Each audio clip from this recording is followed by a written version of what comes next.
पक्ष, मैं हूं आपके साथ नेहा दुबे। संयुक्त किसान मोर्चा ने किसान आंदोलन के भविष्य को लेकर शनिवार को सिंघू बॉर्डर पर अहम बैठक की।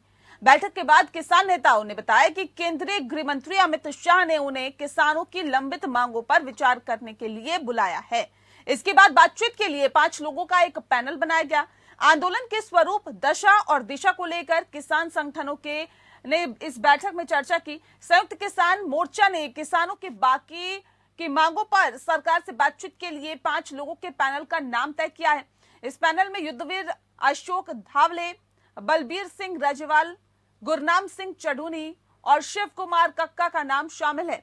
हालांकि दिल्ली की सीमाओं से हटने को लेकर किसानों ने साफ कर दिया है कि जब तक किसानों पर दर्ज मुकदमे सरकार वापस नहीं ले लेती, तब तक वो वापस जाने वाले नहीं हैं। किसान नेता दर्शनपाल सिंह ने ये जानकारी दी। सभी किसान संगठन इस मांग पर एकमत है। बैठक के बाद संवाददाताओं को संबोधित करते हुए किसान नेताओं ने कहा कि 7 दिसंबर को मोर्चे की अगली बैठक होगी और तब तक आंदोलन जारी रहेगा। किसान न्यूनतम समर्थन मूल्य, पिछले 1 साल से आंदोलनकारी किसानों के खिलाफ दर्ज मुकदमे वापस लेने जैसी मांगों को लेकर फिलहाल आंदोलन जारी रखेंगे। आंदोलन के दौरान मृत किसानों के परिवारों को मुआवजा देने की मांग पर भी किसान अड़े हुए हैं। पिछले मंगलवार को केंद्र ने संयुक्त किसान मोर्चा से एमएसपी सहित दूसरे मुद्दों पर बातचीत के लिए 5 नाम आगे मांगे थे, जिसके बाद संयुक्त किसान मोर्चा ने बयान जारी कर कहा था कि केंद्र की तरफ से तो फोन आया था, लेकिन कोई औपचारिक संदेश नहीं मिला। इससे पहले सोमवार को संसद में तीनों कृषि कानून की वापसी होने के साथ ही बिल पास किया गया था।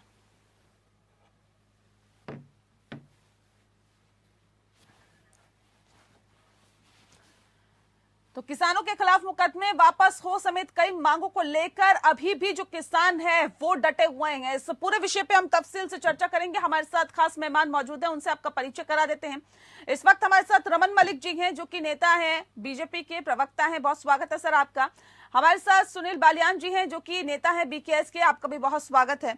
सुनील जी, क्या रहा इस बैठक के दौरान जो कि प्रेस कॉन्फ्रेंस हुई, उसके अंदर तो ये साफ कर दिया गया कि अभी जो आंदोलन है वो जारी रहेगा, और क्या कुछ रहा?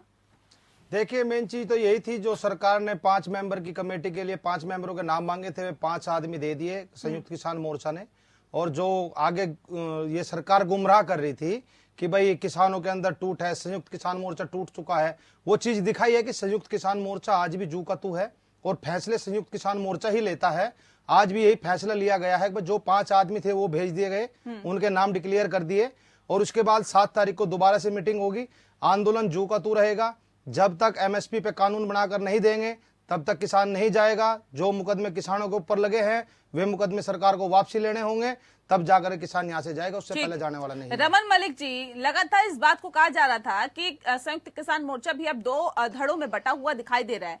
ऐसा तो अब दिखाई नहीं दिया इस प्रेस कॉन्फ्रेंस में। अब ये भी कहा गया है कि जो आंदोलन है वो सुचारू रूप से चलता रहेगा जैसे कि अभी तक चलता है। 7 दिसंबर को अगली बैठक होगी। अब क्या करेंगे सरकार, कैसे आगे का रास्ता अख्तियार किया जाएगा? रमन जी, देखिए, मैं तो मानता हूं कि बहुत इकट्ठा है, क्योंकि अगर इकट्ठा नहीं होता तो हरियाणा की अलग, पंजाब की अलग मीटिंग क्यों? लेकिन बात यहाँ पे हरियाणा, पंजाब और अलग होना ना होना इस नहीं है। बात यहाँ सबसे जरूरी ये है कि किस दिशा और किस जो भाव से ये आंदोलन, जो कथित आंदोलन है, इसको किस तरीके से चलाया जा रहा है। हमको बात उस पर करनी चाहिए। क्या ये जो पूरा आंदोलन है ये पूरे कृषि क्षेत्र के लिए है, कुछ फसलों के किसानों के लिए है, अमीर किसानों के लिए, गरीब के लिए, ये बातें मेन होनी चाहिए। लेकिन बहरहाल इन सारी बातों को अगर छोड़ दें और अगर ये हम देखें कि कल जिस प्रकार से देर रात एक मीटिंग हरियाणा में चंडीगढ़ में हुई, आज भी ये हुआ, सरकार अपनी तरफ से इन कानूनों को वापस लेती है, एमएसपी के लिए कमेटी गठन करने की बात करती है, जो पराली का विषय है उसके ऊपर भी, जो बिजली का विषय है उसके ऊपर भी। मैं पूर्णतः ये मानूंगा कि एक बहुत बड़े मन से सरकार ने काम करा है। बड़ा मन करके भी अगर उसके बाद इस प्रकार की बातें नहीं आनी चाहिए। मैं तो यही अपील करूंगा सुनील बालियान जी से भी और अन्य नेताओं से भी जो इसके संयुक्त किसान मोर्चे के हैं कि विषय को संभालने की जरूरत होती है, विषय को बिखारने की जरूरत नहीं होती। अगर विषय बिखर जाए इतने बड़े कदमों के बाद भी तो फिर देश के लिए, समाज के लिए, सबके लिए बुरा होता है। ठीक है सुनील बालियान जी, बड़ा दिल दिखाया है सरकार ने। ठीक है सर, मैं लौटती हूँ आपके पास। बड़ा दिल दिखाया है सरकार ने, क्या थोड़ा सा नरमी आप लोगों की तरफ से नहीं दिखाई जा सकती? देखिए, हमारी तरफ से तो नरमी है। हमने कौन सा इस सरकार को ये कहा है कि भाई तुम लोग गर्मी, किसान तुम्हें गर्मी दिखा रहा है। गर्मी तो हमेशा सरकार ने दिखाई है हमें। किसान ने तो एक बात कही है, भाई तुमने 2011 में एक कमेटी बनाई थी, उस कमेटी के अध्यक्ष थे मोदी जी। एमएसपी की मांग थी उस टाइम, एनडीए की सरकार थी उस टाइम, ये वकील भी थे, आज ये जज बन गए, आज देश के प्रधानमंत्री है। तो वो एमएसपी जो थी वो एमएसपी लगा दो, अब लगाने में क्या दिक्कत है? दोबारा कमेटी बनाने की आवश्यकता क्या है इसमें? अभी जैसे तो गुमराह करने की बात है लोगों को। बालियान जी मेरे भाई जी, दोबारा कमेटी की जरूरत यूं है कि हरियाणा तो दे देता है 11 फसलों के ऊपर, 10 फसलों के ऊपर एमएसपी, जिसमें से कि 3 केंद्र सरकार खरीदती है, बाकी नहीं, वो भी गलत कह रहे हो आप। सरकार सिर्फ 6% लोगों की फसल वो खरीदता है। हरियाणा में भी हर व्यक्ति को नहीं मिल पाता। अरे कम से कम सुना तो करो बालियान जी, थोड़ा थम के सुन लिया करो, उसके बाद जवाब दिया करो। जल्दी चलने से या गरम खाने से कई बार जीभ जल जाती है मेरे भाई, जैसे आज भाजपा की जल रही है। मैं बात इतनी सी कर रहा हूँ कि 6% जो आप बात कर रहे हो, वो 6% सरकार को अपनी खरीद की गारंटी देती है। अब आप अपने घर पे क्या करो, मैं उसकी बात नहीं कर सकता ना। मैं तो अपनी बात कर सकता हूँ कि मैं ये करूंगा। लेकिन बहरहाल बात ये होनी चाहिए कि जो 23 फसलें हैं उनमें से एक बारी को हम ये लेते हैं कि 10-11 फसलें हरियाणा खरीद लेता है, लेकिन बाकी प्रदेश सिर्फ 2 या 3 खरीदते हैं। तो उसके ऊपर आप कब बोलोगे राजस्थान में, आप कब बोलोगे पंजाब में, आप कब बोलोगे छत्तीसगढ़ में, महाराष्ट्र में? ये विषय हैं, इनको भी कहीं ना कहीं आपको देश के किसानों के सामने, देश की जनता के सामने अपनी स्टैंडिंग क्लियर करनी पड़ेगी कि आप किनके साथ खड़े हो। नहीं, लेकिन रमन जी ये बात तो इसमें क्लियर हो गई ना सर कि सरकार अपनी मर्जी से अगर कुछ करेगी और किसानों को नहीं लगेगा कि ये उनके भलाई के लिए है, तो किसान खड़े हो सकते हैं, अपनी आवाज उठा सकते हैं और सरकार को झुकना पड़ेगा। नहीं, देखिए ये जो कई लोग तो सीधे काम करते हैं और कई इस पे चलते हैं, तो मैं नहीं, इससे कौन चल रहा है सर? बहुत लोग हैं साहब, बताइए ना कौन चल रहा है। अब मैं बार इनके नाम लेता रहूं, उसका कोई फायदा नहीं है। नहीं, आप क्लियर करिए ना सर। अगर रिमोट से कोई चलने वाला है तो कौन है? सुनिए, फिलहाल जो मोड़ पे चीजें खड़ी हैं, मेरा मानना व्यक्तिगत तौर पे ये है कि इस समय सबसे ज्यादा जरूरी चीज ये है कि अगर बड़ा मन दिखाते हुए सरकार आगे बढ़ भी जाती है और अगर लोग पीछे हटना शुरू होते हैं, तो फिर तो यही साबित होगा कि जो जिनके लिए सरकार ने माफी मांग के भी, बड़ा मन दिखा के भी, जिनका हक वापस लेके भी आप लोगों के लिए बात मानी, तो आप शायद इस लायक नहीं थे। ऐसा मत होने दीजिए, क्योंकि जब बात आती है कि वो जो गरीब किसान है, छोटा किसान है, वो तो अपने घरों में, गांव में खेती करता रहा, उसने खेती नहीं रोकी। ये तो या तो आरटीओ के साथ और या बड़े किसान जो हैं या राजनीतिक किसान। चलिए मान तो गए आप कि ये भी किसान ही है जो बैठे हुए हैं। पहली बात तो आप मान ही नहीं रहे थे। किसानी साइड बिजनेस है ना, क्यों नहीं हो सकता? नहीं, आप तो पहले कह रहे थे किसान ही नहीं है जो बैठे हुए हैं। नेहा जी, आपको मैं बहुत बढ़िया किसानों के नाम बताता हूँ। देखिए, अमिताभ बच्चन भी किसान है, किसान पी चिदम्बरम। चलिए आप मानते हैं, भाजपा मानती है कि ये किसान है। मैं सीधे से सवाल गोभी बेचते हैं, कौन किसान है कौन किसान नहीं, उसकी बात नहीं करेंगे। गोभी बालकनी में उगा लेते हैं, इनको लेनी चाहिए पी चिदम्बरम साहब से, वो बीज लेने चाहिए कि 2 करोड़ रुपए की वो भी बिकती है। सुनिए, नहीं, बहुत अच्छे से आप बातों को घुमाते हैं सर, इसमें कोई दो राय नहीं है, बहुत अच्छे प्रवक्ता है मैंने सर आप, बातों का जवाब दे इसमें कोई देता दो हूँ। राय नहीं है सर। नहीं, रमन जी, क्या भाजपा मानती है कि ये भी किसान है और इस कृषि कानून को वापस लेने के साथ ये क्लियर हो गया? ये भी किसानी का काम कभी कभी करते हैं। कमाल करते हैं आप मलिक साहब, आश्चर्य होता है मुझे। इससे पहली बार डिबेट में आपने कहा था कि हम किसान हैं और आज बदल गए आप। क्या यही जबान है आपकी? आपने खुद माना था इससे पहली डिबेट में भी, और आपने खुद मुझे बोला था, आपने कहा था हाँ भाई मुआवजा भी मिलना चाहिए, आपने बोला था एमएसपी भी मिलनी चाहिए।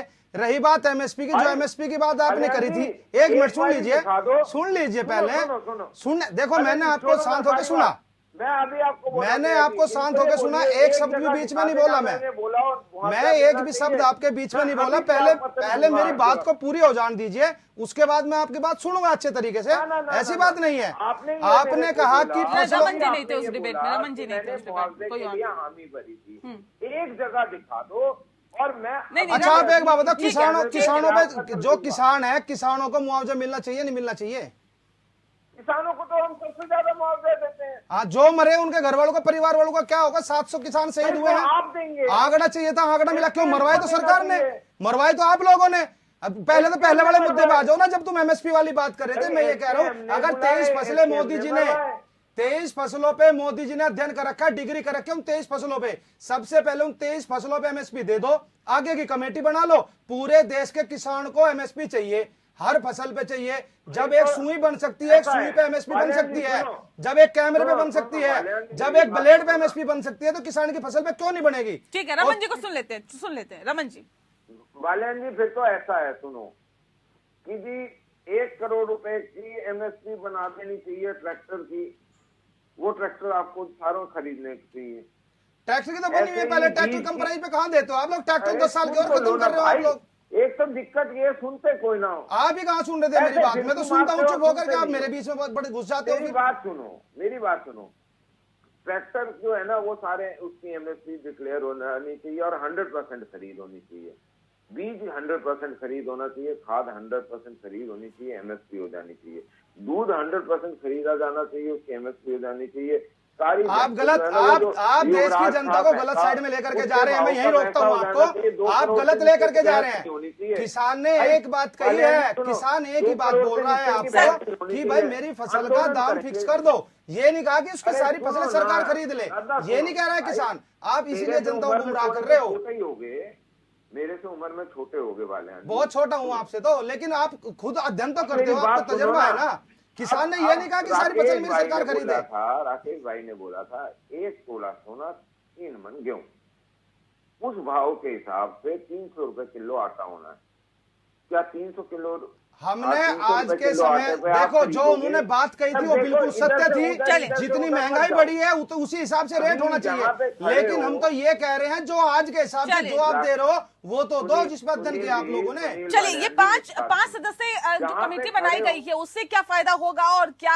अब रमन जी, अब ये जो 5 सदस्यीय कमेटी जो बनाई गई है किसानों की तरफ से, गृह मंत्री अमित शाह ने भी बैठक के लिए बुलाया है, बातचीत करने के लिए बुलाया है, क्या लगता है समस्या का समाधान निकलेगा? और किसानों का भी ऐसा रवैया है कि वो चाहते हैं कि समाधान निकले, क्योंकि हमने देखा कि तीनों कृषि कानून सरकार की तरफ से वापस ले लिए गए और उसके बाद सरकार हर तरफ से बातचीत करने के लिए तैयार है, लेकिन अब जो मांगे हैं वो लगातार बढ़ती जा रही है। मृतकों को शहीदों का दर्जा समेत एमएसपी पर कानूनी गारंटी समेत कई मांगे हैं इनकी, जिसको लेकर अब ये अड़े हुए हैं। कहते हैं कि जब तक उन मांगों पर विचार नहीं करती सरकार, उन्हें नहीं मांगती, ये धरना प्रदर्शन खत्म नहीं होगा, आंदोलन खत्म नहीं होगा। अब बताइए, ये 5 सदस्यीय कमेटी के जरिए समस्या का समाधान निकलेगा क्या? देखिए, मैं तो इस भाव का हूं कि ये जो समस्या है, इस समस्या को हम सुलटाना चाहें तो हम सुलटा सकते हैं, अगर हम हठधर्मी ना दिखाएं। और अगर हम हठधर्मी सिर्फ दोनों के पक्षों से चलती रही तो हम ये समस्या सुलटाने की तरफ नहीं और बिगाड़ने की तरफ ले जाएंगे। सही कह रहे हैं, खुद हठधर्मी पे आए। लेकिन अगर आपने वन-अपमैनशिप की जानी है, बात करनी है, तो वन-अपमैनशिप की बात तो फिर दोनों तरफ से एक ही होगा कि घर में शांति नहीं होंगे, बर्तन तो खड़केंगे फिर। तो ये सोच अपनी आपको बतानी पड़ेगी। सरकार ने तो काम करके दिखा दिया, सोच दिखा दी, काम करने का पद्धति दिखा दी कि यही तो समस्या निपटाना है, चाहते यही हैं। तो समस्या है अगर मलिक साहब। निपटाना आपने नहीं चाहते हो आपकी तो हठधर्मी 1 साल चली, 1 साल बाद जाके आपने अपनी हठधर्मी को तोड़ा, तभी जाकर के कानून वापसी लिया आपने। 1 साल लगा नहीं, आपको नहीं, हठधर्मी नहीं, पे, सुनिए, और आज फिर वही सुनिए। हठधर्मी बनाए बैठे हैं। आज फिर कहते हैं कि हम तो कमेटी बनाएंगे। क्यों बनाओगे भाई कमेटी? क्यों करोगे इस काम को? आप एक बात बताइए, जब पहले से 2011 से आपके हाथ में है, देश के प्रधानमंत्री भी तो मौत देते क्यों नहीं? जब 23 फसलों पर अध्ययन कर रखा क्यों नहीं देते? उसमें आप ये बताइए। आप बातों को घुमाते रहेंगे, इधर से इधर घुमाओगे, मुद्दे पे नहीं आओगे आप लोग। मुद्दे पे रहिए। बात यही है। कैसे निकलेगा समस्या का समाधान? एक सेकंड रमन जी मैं आती हूँ। रमन जी एक सेकंड माफ कीजिएगा, मैं रोक रही हूँ आपको। इनको थोड़ा सा इनका ज्ञानवर्धन कर देता हूँ। नहीं मैं और आपको ये पहले बात बता देता हूँ। सुन लेते पहले। सुनो अभी सुनील जी बता। राजीव गांधी जी के साथ जब उस समय महेंद्र सिंह टिकैत जी, बाबा टिकैत ने जब आंदोलन करा था, जिसके फलस्वरूप राकेश जी को दिल्ली पुलिस में नौकरी भी मिली थी। आप उस समय की मांग पत्र देख लीजिए, उस समय यही लिखा हुआ है कि जी किसानों को आजाद कर ना दो। गलत बोल रहे हो, अरे गलत बोल यार, रहे हो, गलत सुनने की बोल रहे हिम्मत हो। रखो, राकेश टिकैत अपनी सुनने की काबिलियत हिम्मत से दिल्ली रखो। पुलिस में गए थे और ऐसे अपनी नहीं इच्छा से चलेगा छोड़ करके आए हैं। सुनील जी, ऐसे नहीं चलेगा। हाँ सुनने नहीं की गलत हिम्मत बोले, जहां रखिए। गलत बोलोगे मैं टोकूंगा साथ के साथ। मैं बिल्कुल गलत ऐसे नहीं बोल रहा। दुष्प्रचार, यही तो तुम्हारे अंदर दिल्ली समस्या पुलिस है में नौकरी कि भी तुम लोग मिली थी दुष्प्रचार और करते निकाला भी गया हो। था। दुष्प्रचार करने में क्या आनंद दोनों आता है चीजें हुई आपको? थी। आप लोग दिल्ली गांधी जी पुलिस का ने वहां पे तो निकाला जाके ऐसे राजीव नहीं। गांधी के टाइम में। नहीं सुनील जी ये बताइए, ऐसे कैसे समस्या का समाधान निकलेगा सर? समाधान की बात आप लोग मैं एक बता सेकंड रहा हूं। सुनिए, ये सवाल पीछे सुनिए, लेके सवाल जा रहे सुनिए। ये बड़ी गलत बात है, आप लोग सवाल नहीं सुनते हैं। सवाल ये है कि आप लोग अपनी जिद पे अड़े हुए हैं जी, जब तक हमारी मांगे पूरी नहीं होगी हम लोग आंदोलन को खत्म नहीं करेंगे। सरकार तीनों कृषि कानूनों को वापस ले चुकी है। अब अगर सरकार आपकी इन मांगों को नहीं मानती है, आंदोलन जारी रहेगा? ऐसे बैठे रहेंगे आप? देखिए हमारी जिद नहीं है, हम तो अपनी मांगों को पहले दिन से लेकर के आए थे। इन्होंने जो एक कानून क्या हमारे मांग ऊपर लेके आए थे थोपे मुझे बताइए ना। जो हमारे ऊपर ये कानून थोपे से आज भी जाकर के आप हमारे आंदोलन में जाकर के देख लीजिए, सबसे पुराने बोर्ड भी आपको वही मिलेंगे कि एमएसपी पर गारंटी दो, तीनों काले कानून वापसी लो। ले तो लिया तीनों जब कहे तो अब एमएसपी पर भी दो। अब एक बात बताओ, हम डॉक्टर गए, हमारा जुकाम हो रहा, हमें इलाज कराना, उसने ब्लड टेस्ट नहीं, करा। अब ये भी तो बात है ना। एक सेकंड अगर आप अभी कानूनी गारंटी एमएसपी पे मांगते हैं, वही सरकार कह रही है कि अगर हम गेहूं धान पर देंगे एमएसपी की गारंटी तो और भी तो फसलें हैं, उसमें भी तो कानूनी गारंटी की मांग हो जाएगी। हम वही कह रहे हैं, देखिए समस्या है तो समाधान है, और जिस चीज का समाधान नहीं है बताइए क्या समाधान है? समाधान ये है कि मोदी जी ने जब 2011 में अध्ययन कर रखा, 23 फसलें हैं उनके पास, अभी उन 23 फसलों पे एमएसपी दे दो, बाकी पे बैठ करके कमेटी बना लो, उस पर आगे जाके बात हो जाएगी। नहीं तो अभी बाकी थोड़े किसान नहीं है, करोगे, बाकी किसान नहीं है जो हम फसल यही को तो कह रहे हैं कि उगाते हैं। अभी साथ साथ कमेटी बन जाएगी ना, फिर ये तो हो जाएगा भाई नहीं, उन्हें नहीं, भी एमएसपी आपको मिलेगी। लगता है कि आपकी उनको ये भी फसलें MSP हैं तो मिलेगी। उस पे कानूनी गारंटी मिल जाए, बाकी फसलें नहीं है क्या? नहीं हम कह रहे बाकी कमेटी किसान बनाओ। नहीं है क्या? हम ये कह रहे पहले कानून बन गया, अब किसानों को उसकी फसलों का नहीं आप मुझे ये दाम बताइए, मिलेगा। आप मुझे ये बताइए कि अगर आप धान गेहूं की फसलों पर अगर कानूनी गारंटी की मांग करते हैं तो बाकी जो फसलें किसान उगाता है वो किसान नहीं है क्या? उसकी क्यों नहीं सोचे सरकार? हमने एक बात कही कि अगर मोदी सरकार को ये आंदोलन ज्यादा लंबा नहीं चलाना है और वो चाहते हैं कि आंदोलन समाप्त हो रमन जाए, जी जवाब तो दीजिए इसका। 23 फसलों के दाम अब दे दो और आगे की कमेटी बना लो, हमारा संयुक्त किसान मोर्चा बैठ करके उसमें फैसला ले लेगा और तुम्हें बता देगा भाई ऐसे ऐसे बनेगी। और जो तुम ये बहाना करके अब बस सभी को आज ही मिलनी चाहिए तो 10 साल लग जाएंगे तुम्हें, 10 साल में भी नहीं दे सकते आप लोग, 10 साल में भी नहीं दे सकते आप लोग। हम कह रहे हैं कि अभी जो बना रखे हैं, जिन पे अध्ययन कर रखा है, जो मोदी जी ने अपनी बनाई थी कमेटी, जो उन्होंने जो वे लेकर के गए थे एनडीए की सरकार में, उसमें बना दो ना अभी कानून। लोगों के ऊपर अत्याचार मत करो, वक्त की मार से हम किसी पे अत्याचार नहीं कर रहे, हम कह रहे हैं हर किसान को उसकी फसल का दाम मिलना चाहिए। हम तो आगे की बात करें, लेकिन हम तो बताइए जो 2011 में नरेंद्र मोदी जी ने जब मुख्यमंत्री थे उन्होंने अध्ययन करा था, उसको क्यों नहीं लगाते वो लोग? रमन जी क्या ये आंदोलन क्या रमन जी कमीशन की रिपोर्ट आ गई थी, 2006 में आ गई थी ना, फिर मोदी जी ने तो पेश किया था 2011 में ले जा करके। 2006 में जब कांग्रेस ने नहीं लगाई थी तभी तो भाजपा को चुना था। 2011 में मोदी जी ने पेश किया था हमारे सामने, मोदी जी कह रहे थे क्या लगा मैं ये दूंगा तुम्हें एमएसपी। एक सेकंड रमन जी ये आंदोलन क्या भाजपा के सरकार के गले की फांस बन गया है सर? ना उगलते बन रहा है ना निगलते बन रहा है। आंदोलन है, इसमें कोई पॉलिटिकल आंदोलन नहीं है, सब झूठी बात है। कोई किसी राजनीतिक पार्टी को हमने अपना मंच नहीं दिया। इसमें ना हो, नहीं, ये जो एक सेकंड, ये जो धरने पे बैठे हुए हैं, आंदोलन कर रहे हैं, पॉलिटिकल नेता है क्या? ये 40 जो है ये पॉलिटिकल एक्टिविस्ट हैं। कभी कभी किसान क्यों इनसे बातचीत कर रहे हो सर आप? क्यों अमित शाह बुला, एक सेकंड रुक जाइए ना सर, क्यों अमित शाह बुला रहे हैं इनसे बातचीत करने के लिए?